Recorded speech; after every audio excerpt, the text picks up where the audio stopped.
ஆண்டவர் சொன்னாரு, இரண்டும் ஒன்றாக வளரட்டும். நீங்கள் இரண்டும் ஒன்றாக வளர்கிறது எதுவும் நல்லவர்களும் தீயவர்களும், களையும் பயிரும், நன்மையும் தீமையும், பாவமும் பரிசுத்தமும் ரெண்டும் ஒன்றாக வளரட்டும். என்ன ஆண்டவரே எப்படி சொல்றீங்க? ரெண்டும் ஒன்னா வளர்ந்தா என்ன ஆகுறது? என்ன ஆகுறது? ஏதாவது ஒண்ணுதானே வளரணும். இது சொல்லப்படுறதனுடைய முக்கியத்துவத்தை நீங்க நன்றா புரியும். ரெண்டும் ஒன்றாக வளர சொன்னா அப்ப ஒரு மனுஷன் பாவமும் செய்யலாம், பரிசுத்தமாவும் இருந்தா இருந்துக்கலாமா?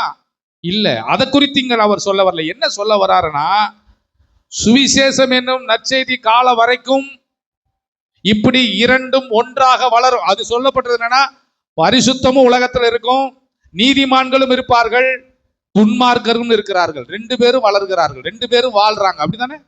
இந்த உலகத்துல ரெண்டு பேருமே வாழ்றோம். நன்மை செய்கிறவர்கள் இருக்கிறார்கள், சபைக்கு போறவர்கள் இருக்காங்க, சபைக்கு போகாதவர்கள் இருக்கிறார்கள், பாவம் செய்கிறவர்கள் இருக்கிறார்கள், பாவம் செய்ய ரெண்டும் ஒன்றாக வளர்ந்து கொண்டே இருக்கிறது. இது எப்படின்னா, இது புத்தி சொல்லி கேட்காத கூட்டம்.